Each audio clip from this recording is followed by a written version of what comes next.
Let's talk about male anger. Male anger gets a properly negative reputation. Male anger does a lot of things that damage other people, especially uninhibited, unprocessed, or processed poorly. Male outbursts from road rage to domestic violence to fits of pouting that result from anger. Sometimes there's anger that leads to withdrawal and sulkiness. And a lot of men will find themselves going back and forth between anger and poutiness. I find myself there from time to time. You get angry when something feels like an injustice. And then when you realize that you can't do what you want about it, or you realize I don't even know what to do about it, it leads to like a poutiness. And so the anger sulk cycle harms a lot of people. It harms marriages. It harms men at work because it's non-productive. And so sometimes we think that if I'm angry, something is inherently wrong, like I should not be angry. But Ephesians 4:26 says, "Be angry and do not sin," which communicates this idea that you could be very angry and not sin, or you could be very angry and then sin. The question is, how do we process that anger? What do we do with it? Where do we put it? And here's the big idea that I want us to understand is anger often is used by men, especially like me, to cover up more vulnerable emotions. Anger is a hostile emotion. It feels powerful. It can feel good to be angry because someone is a problem or something is a problem. And it's frustrating. But a lot of times for men, anger is actually covering sadness. Like if you see a picture of an iceberg, beneath the water is like a sadness or a grief, and above the water is anger. It's what shows, it's what's visible. And so sometimes when we find ourselves just angry, flustered, frustrated, triggered would be a word people might use. The next most helpful question is like you take a deep breath and go, what is causing me sadness, or what is grieving me? What is making me sad? And beneath that line, there can often be something that I need to lean into the grief about rather than just lean into the anger about. My boss made a call I don't like, and I'm mad because I think it's the wrong call. But actually, sometimes what's going on is I'm sad that I don't feel heard, or I don't feel considered, or I'm sad by what I perceive to be his lack of judgment. And so there's actually like some grief processing I need to do that'll actually soften my anger and give me more control around it or through it. And so the big idea here with that is I need to be able to notice that I'm angry, pause, take a breath, and then process my anger.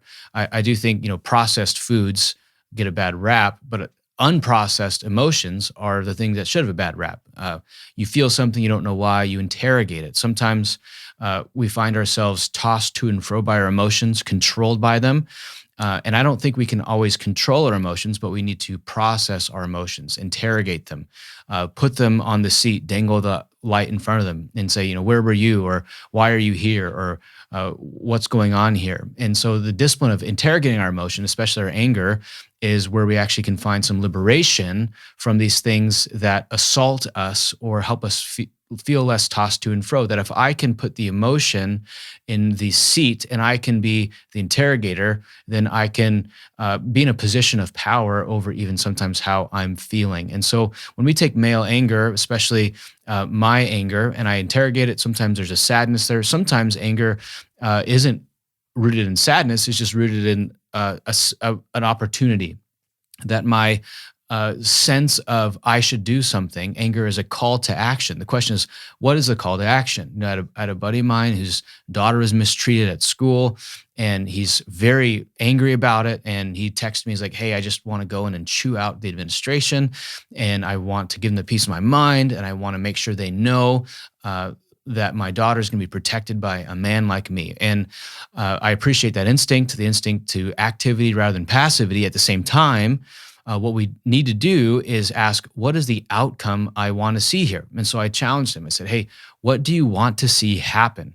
Then you ask the question, what's the best way to achieve that outcome? So sometimes we assuage or we give into or we entertain our hostile emotions because we'll want to feel good about ourselves. We want to scratch that itch. But actually, the more productive thing to do is say, what is the outcome I want to achieve?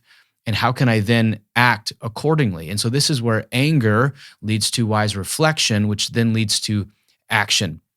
And if I can do that, then I'm gonna set myself apart. And this is where I think things like road rage or feeling disrespected gets a lot of men into just acting stupid. Where your anger and then you sin is you feel disrespected by the guy who cut you off in traffic, and then you go, okay, well, what is the outcome I want to achieve here?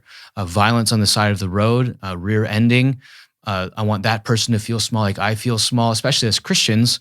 We know that there's this verse that Jesus gives us to turn the other cheek, which is about not returning insults for insults. This isn't about not defending yourself. This is about not trying to make others feel small when you feel small. And sometimes we feel angry when we feel disrespected.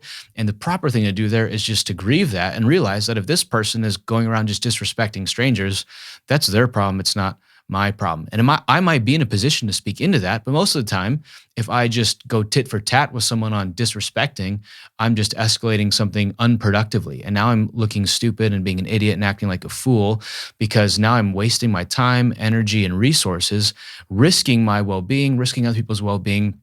For what? So that I can feel a little bigger instead of feeling a little smaller. That's not really one of our outcomes we're looking for. That's not going to help me provide for my family. That's not going to help me be more like Christ. And this person's not going to hear what I have to say when I'm all triggered and feeling disrespected by what they have to say. And so we want to notice our anger, process our anger, and then move into the wisdom category and go, is this anger a call to action? If so, what's the right way to go about getting the outcome that I desire? And a lot of the times, the right thing to do is just to take a few breaths, recognize I feel sad, this is frustrating, to pray, ask the Lord, Lord, I know that you don't see me like this fool sees me on the side of the road.